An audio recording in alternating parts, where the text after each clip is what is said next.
क्या आप जानते हैं कि क्रिकेट की हिस्ट्री में one of the most successful teams West Indies world map पे कहीं एग्जिस्ट ही नहीं करता। वेस्ट इंडीज़ कोई कंट्री या कोई सिंगल टेरिटरी नहीं है, तो फिर एग्जैक्टली ये है क्या?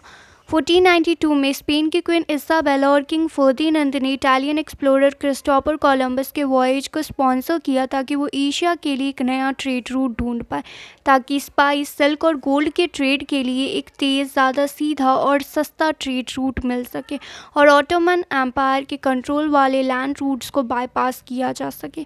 3 अगस्त 1492 को क्रिस्टोफर कोलंबस ने स्पेन के पैलेस डे ला फ्रंटेरा से 3 शिप्स नीना पिंटो और सेंटा मारिया के साथ स्पेन के वेस्ट की तरफ सी रूट खोजने के लिए एक्सपेडिशन स्टार्ट किया। उनसे अर्थ के सर्कमफेरेंस और अटलांटिक ओशन के डिस्टेंस को कैलकुलेट करने में बहुत बड़ी गलती हो गई, जिसकी वजह से वो 12 अक्टूबर 1492 को बहामास पहुंच गए। क्रिस्टोफर कोलंबस को लगा कि वो एशिया के ईस्टर्न एज पे पहुंच गए हैं, क्योंकि वो इंडिया का सी रूट ढूंढने निकले थे और उनका मानना था कि अगर वो स्पेन से वेस्ट की तरफ सीधा जाएंगे तो इंडिया के ईस्ट में पहुंच जाएंगे, क्योंकि उस समय किसी को भी बीच में नॉर्थ अमेरिका या साउथ अमेरिका जैसे कॉन्टिनेंट्स के बारे में कोई आइडिया नहीं था। उन्हें लगा ये आइलैंड्स चाइना या जापान के आउटर टेरिटरीज का हिस्सा है और उन्होंने यहाँ के इंडिजिनस लोगों को इंडियोस इंडियंस कह के बुलाना स्टार्ट किया। क्रिस्टोफर कोलंबस ने इन कैरिबियन आइलैंड्स को इंडीज़ नाम दिया और इस न्यू टेरिटरी को रियल ईस्ट इंडीज़ इंडोनेशिया और मलेशिया से डिस्टिंग्विश करने के लिए बाद में स्पेनिश लोगों ने इसे वेस्ट इंडीज़ नाम दिया। एक्चुअली वेस्ट इंडीज़ कोई कंट्री नहीं है, ये कैरिबियन सी में लोकेटेड एक कॉम्प्लेक्स आर्किपेलागो आइलैंड्स का एक ग्रुप है, जिसमें अप्रॉक्सीमेटली 7000 आइलैंड्स, आइलेट्स, रीफ्स और केस शामिल है, जो फ्लोरिडा से लेकर वेनेजुएला के नॉर्दर्न कोस्ट तक फैला हुआ है। इन्हें 3 मेन सब रीजन्स में क्लासीफाई किया गया है: ग्रेटर एंटिलीज, लेसर एंटिलीज और Lucayan archipelago.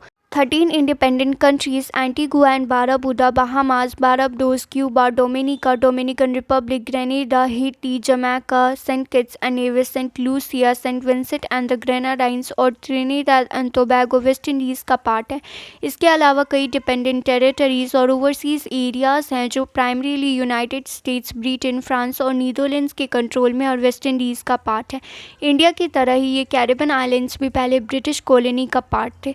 Waste Indies federation का formation British Caribbean federation act of 1956 के थ्रू हुआ था, जिसे यूनाइटेड किंगडम के पार्लियामेंट के द्वारा पास किया गया था और ये ऑफिशियली 3 जनवरी 1958 से इफेक्ट में आया।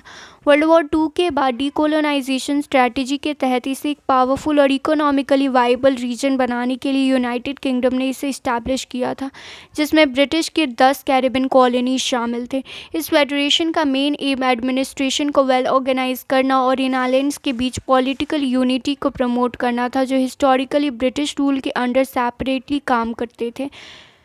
ऐसा माना जाता था कि ये छोटे और गरीब आइलैंड्स इंडिपेंडेंटली सर्वाइव नहीं कर पाएंगे, इसीलिए एक फेडरेशन उनकी कलेक्टिव इकोनॉमिक, पॉलिटिकल, एडमिनिस्ट्रेटिव और बार्गेनिंग पावर को स्ट्रॉन्ग करेगा। वेस्ट इंडीज़ फेडरेशन इंटरनली एक सेल्फ गवर्निंग फेडरल स्टेट था और इसका गोल था सिंगल नेशन के रूप में इंडिपेंडेंस अचीव करना। इसको लीड कर रहे थे ब्रिटिश मोनार्क को रिप्रेजेंट करने वाले गवर्नर जनरल लॉर्ड हिल्स। इसमें बाइकैमरल लेजिस्लेचर था, जिसमें एक था सेनेट जिसमें 19 अपॉइंटेड मेंबर्स थे और एक इलेक्टेड हाउस ऑफ रिप्रेजेंटेटिव था जिसमें 45 मेंबर्स। सीनेट के 19 मेंबर्स को गवर्नर जनरल खुद अपॉइंट करते थे, जो 10 कंस्टिट्यूएंट आइलैंड्स को रिप्रेजेंट करते थे।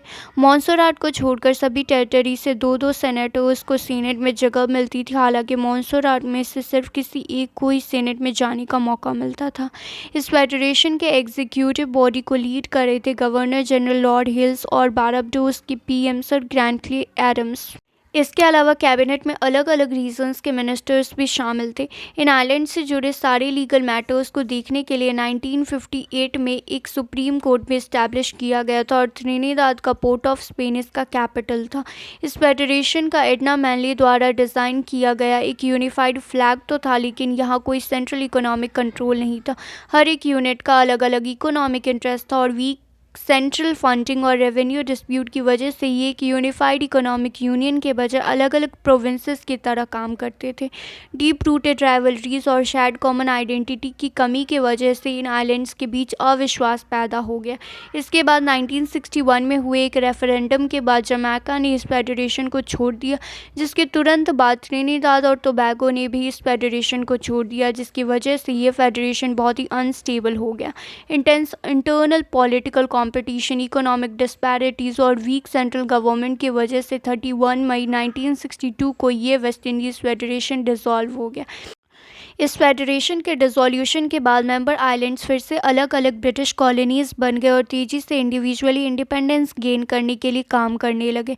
जमैका और त्रिनिदाद एंड टोबैगो 1962 में इंडिपेंडेंट हो गए। इसके बाद बचे हुए 8 आइलैंड्स, जिन्हें लिटिल ईट कहा जाता था, उन्हें federation of the eastern Caribbean में मिलाने की कोशिश की गई थी, लेकिन वो एक फेल्ड अटेम्प्ट रहा, जिसके बाद बारबाडोस ने इंडिपेंडेंस की मांग की। बारबाडोस को 1966 में इंडिपेंडेंस मिली। 16 फरवरी 1967 को ब्रिटिश गवर्नमेंट ने West Indies Act of 1967 pass किया, जिसके तहत Antigua, Dominica, Grenada, Saint Kitts and Nevis and Saint Lucia के साथ कई कैरिबियन टेरिटरीज को एसोसिएटेड स्टेट्स का नया दर्जा दिया गया। इस एक्ट ने इन टेरिटरीज को इंटरनल अफेयर्स पे पूरी तरह खुद को गवर्न करने का मौका दिया, लेकिन डिफेंस और एक्सटर्नल अफेयर्स जैसे क्रूशल रिस्पॉन्सिबिलिटीज़ ब्रिटिश के पास ही रहे। इसके बाद धीरे धीरे इन एसोसिएटेड स्टेट्स ने फुल इंडिपेंडेंस गेन करना स्टार्ट किया। 1974 में ग्रेनेडा, 1978 में डोमिनिका, 1979 में सेंट लूसिया और Saint Vincent and the Grenadines, 1981 में एंटीगुआ एंड बारबुडा एंड 1983 में सेंट किट्स एंड नेविस ने इंडिपेंडेंस अचीव कर लिया। इसके अलावा कुछ रीजन्स जैसे कि मॉन्सुराट, Cayman Islands, Turks and Caicos island and Anguilla British के डिपेंडेंट टेरिटरीज बने रहे।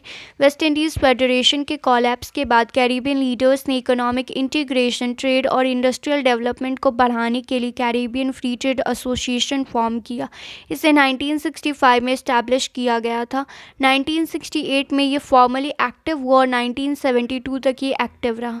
इसका प्राइमरी गोल मेंबर कंट्रीज़ के बीच ट्रेड बढ़ाने के लिए रीजन के अंदर जो भी गुड्स प्रोड्यूस हो रहे थे उन पर टैरिफ्स और कोटा को हटाना था, और जो भी गुड्स और सर्विसेज इस रीजन के अंदर प्रोड्यूस और ट्रेड किए जाते थे उनके वैरायटी को एक्सपेंड करना था, ताकि एक्सटर्नल, ट्रेडिशनल या मेट्रोपॉलिटन मार्केट्स पर निर्भरता ख़त्म किया जा सके। और बाद में जाके यही Caribbean Free Trade association Caribbean community and common market में बदल गया। कैरिबियन कंट्रीज़ के बीच इकोनॉमिक इंटीग्रेशन, फंक्शनल कोऑर्डिनेशन और कोऑर्डिनेटेड फॉरेन पॉलिसीज़ को बढ़ावा देने के लिए 4 जुलाई 1973 को ट्रीटी ऑफ चगोरामास के थ्रू इसे इस्टेब्लिश किया गया था।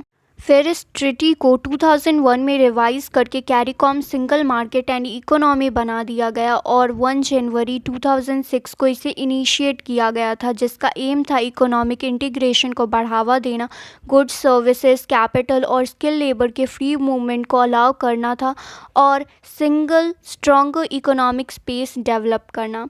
ये सारे यूनिट्स ना तो एक देश की तरह एक साथ रह सकते हैं और ना ही पूरी तरह अलग अलग रह सकते हैं। 1962 में वेस्ट इंडीज़ फेडरेशन के डिसोल्यूशन के बावजूद ये रीजन आज भी अपनी एक स्ट्रॉन्ग और यूनिफाइड आइडेंटिटी बनाए हुए है, जो वेस्ट इंडीज़ क्रिकेट टीम और वेस्ट इंडीज़ यूनिवर्सिटी जैसे कंबाइंड इंस्टीट्यूट्स के थ्रू देखने को मिलता है। इसके अलावा यहाँ का Caribbean cuisine, music, annual carnival celebration और अफ्रीकन, यूरोपियन और एशियन कल्चरल ब्लेंड यहाँ का डिफाइनिंग फीचर बना हुआ है।